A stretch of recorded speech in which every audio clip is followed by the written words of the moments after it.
বেতরের নামাজ সম্পর্কে প্রশ্ন করেছেন এক ভাই, কিন্তু আসলে সময় তো কম। বেতরের একটা লিফলেট আছে, লিফলেটটা দেব, সংক্ষেপে বলি। বেতরের নামাজ সর্বনিম্ন 1 আর সর্বঊর্ধ্বে 11 রাকাত পর্যন্ত, 11 রাকাত পর্যন্ত, যেটা তাহাজ্জুদ। তাহাজ্জুদ আর বেতর একই জিনিস। বেতর মানে বেজড়, আসলে ওটাকে তাহাজ্জুদ জায়গায় বেজড় করে দেওয়া হয় বেতর। তাহলে সর্বনিম্ন 1 যখন পড়বেন, 1 পড়ার তরিকা খুব সহজ। 1 রাকাত আলাদা করে বেতর পড়েন। নবী সাল্লাল্লাহু আলাইহি ওয়াসাল্লাম অধিকাংশ সময় 1 পড়তেন, 2 2 2 2 করে পড়ে শেষখানে 1 পড়তেন। এবং নবী সাল্লাল্লাহু আলাইহি ওয়াসাল্লাম হুকুমও এরকম করেছেন, সালাতুল লাইলি মাসনা মাসনা, রাতের নামাজ 2 2 করে পড়ো। ফাইজা খাশিয়া আহাদুকুমুস সুবহা, তারপরে তোমাদের যখন ভোর হয়ে যাওয়ার, সকাল হয়ে যাওয়ার, ফজর হয়ে যাওয়ার আশঙ্কা হবে, সাল্লা রাকাতান ওয়াহিদা, সাল্লা রাকাতান ওয়াহিদা, 1 রাকাত নামাজ পড়ে নাও। তুতেরো মাকাদ সাল্লাই, সারা রাত যে নামাজ পড়লে সবগুলি বেজড় হয়ে গেল। 2 2 2 2 যত পড়েছিলে 1 পড়ার পরে সবগুলিকে বেজড় বানিয়ে দিলে। এই হচ্ছে বেতর পড়ার উদ্দেশ্য, যে সারা রাতের যত নামাজের সবগুলিকে বেজড় বানিয়ে দাও, সন্ধ্যা থেকে নিয়ে মাগরিবের পর থেকে শুরু করে। মাগরিবটাকে বিতরুন নাহার বলা হয়েছে। সারা দিনে যত নামাজ পড়লে 2 2 2 2 2, আর মাগরিব 3 পড়ে বিতরুন নাহার, দিনের নামাজকে বেজড় করে দিল। ইন্নাল্লাহ বিতরুন, ইন্নাল্লাহ বিতরুন ইউহিব্বুল বিতরা, আল্লাহ বেজড় এবং বেজড়কে ভালোবাসেন। এই জন্য দিনেরও নামাজ বেজড় আর রাতেরও নামাজ বেজড়।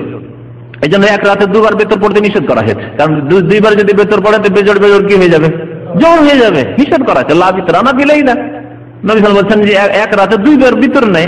একটা লোক বিতর পড়ে শুয়ে গেছে, আর তারপরে ঘুম হয় না বা ঘুম ভেঙে গেছে, তাহাজ্জুদ পড়ো, আবার বিতর পড়তে চায় না, নিষেধ। বেতর পড়ি না, জোড়া জোড়া পড়ে। এখন তাহলে বেতর 1 রাকাত পড়াইতে হচ্ছে শ্রেয়, উত্তম।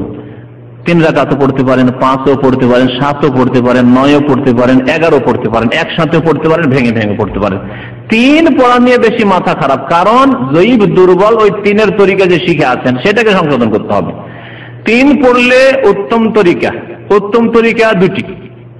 একটি হচ্ছে 2 পড়ে সালাম ফিরে দেন, তারপরে 1 পড়েন, যেমন এখানে রমজান মাসে পড়া হয়, তাই না?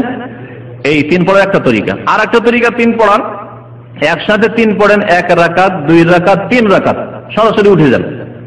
2 রাকাত পড়ে তাশাহুদে বসবেন না, এইভাবে একসাথে 3 রাকাত পড়েন বিনা তাশাহুদে, বিনা আত্তাহিয়াতে, শেষখানে আত্তাহিয়াতে পড়েন। আর কুনুত আছে, কুনুত রুকুর আগেও করা যেতে পারে, রুকুর পরেও করা যেতে পারে। ওর জন্য তাকবীর দেওয়ার দরকার নেই, সূরা শেষ হলো পড়ে নেন, অথবা রুকুর পরে পড়েন, দুটোই জায়েজ রয়েছে, দুটোই প্রমাণিত। এই হচ্ছে 3 রাকাত পড়ার 2টো তরিকা সুন্নাত সম্মত। তৃতীয় তরিকা যেটা হানাফি ভাইরা পড়ে, সেটি জয়ীফ, কোন সহিহ হাদিসে নেই, সহিহ হাদিসে নেই। সেটা হচ্ছে মাগরিবের মতো করে পড়া। 2 রাকাত পড়লো, পড়ার পর আত্তাহিয়াতে বসলো, আত্তাহিয়াতে পড়লো, তারপরে উঠলো, মাগরিবের মতো শুনছেন, তারপরে উঠে আর 1 রাকাত পড়লো, আর 1 রাকাত পড়ে আবার তাকবীর দিল, তাকবীর দেওয়ার পরে কুনুত পড়লো।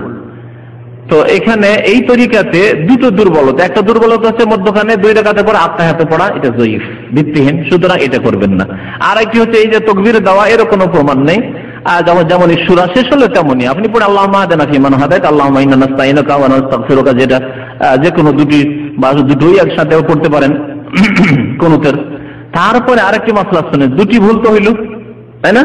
তৃতীয় ভুল হচ্ছে হানাফি মাযহাবের, যে তারা কুনুত পড়াকে, বেতরের কুনুতের দোয়া পড়াকে ওয়াজিব মনে করে, সেটা ভুল। এটি হচ্ছে সুন্নাত, কারণ ওয়াজিব হলে নবী সাল্লাল্লাহু আলাইহি ওয়াসাল্লাম কখনো ছাড়তেন না। অথচ নবী সাল্লাল্লাহু আলাইহি ওয়াসাল্লাম থেকে বেশ কিছু সময় প্রমাণিত যে তিনি মাঝে মাঝে কুনুত ইচ্ছা করে, ভুলে গিয়ে না, ইচ্ছা করে ছেড়ে দিতেন। যেহেতু হানাফি মাযহাবে বেতরের কুনুতকে ওয়াজিব করে দেওয়া হয়েছে, সেজন্য কুনুত যদি কেউ ভুলে যায় তাহলে তারা সহজসিজদা করে।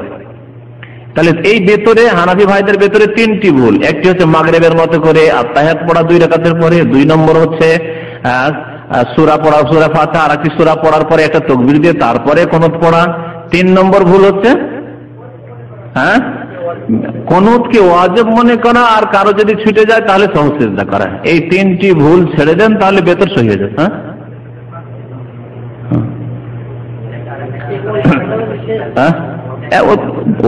ওটা তো আছে এই ভেতরে, 3 রাকাতের ভেতরে ভুল বলছি।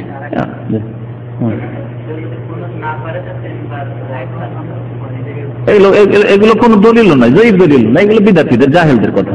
যে কেউ যদি কুনুত না পারে তাহলে কি করবে? 3 বার কুল পড়বে। এগুলো জাহেলদের, এগুলো হানাফি ফিকহার কথা নয়, এগুলো জাহেলদের কাজ। হানাফি ফিকহাতে যেটি আছে এই 3টে ভুল, হানাফি ফিকাতেই ভুল আছে 3টি, আর বাকি জাহেলদের ভুল আরো 2টি আমাদের ভাইরা বললো যে যদি কারো কোনো মুখস্থ না হয় 3 কুল পড়ো, মানে 3 বার সূরা ইখলাস পড়ো, এই জাহেলদের ভুল, এটি কোনো ফিকার কিতাব নেই তাদের। আর একটা কথা বললো যে 1 রাকাতকে তারা অস্বীকার করে, তো আগেই বলেছি যে তারা 1 রাকাতকে মানেই না, অথচ নবী সাল্লাল্লাহু আলাইহি সাল্লাম আওতারাতে ওয়াহিদা 1 রাকাত বেতর পড়েছেন, 1 রাকাত বেতর পড়েছেন, 2 হাদিস বুখারীতে রয়েছে। তা বুখারীর হাদিস আমল করার জন্য, কিসের জন্য? অথচ ওই আজিজুল হক সাহেবের যে বুখারী তরজমা আছে ওর শুধু ভূমিকাতে লিখেছে যে সমস্ত হাদিসের মধ্যে সবচেয়ে সহিহ হাদিস হচ্ছে বুখারী, শুধু বলার জন্য, হ্যাঁ, আর কাজের সামান্য কিছু। আল্লাহ পাক যেন বুঝার তৌফিক দান করেন, আমল করার তৌফিক দান করেন। আমিন। সাল্লাল্লাহু আলাইহি ওয়া সাল্লাম মুহাম্মদ ওয়া আলা আলিহি ওয়া সাহবিহি।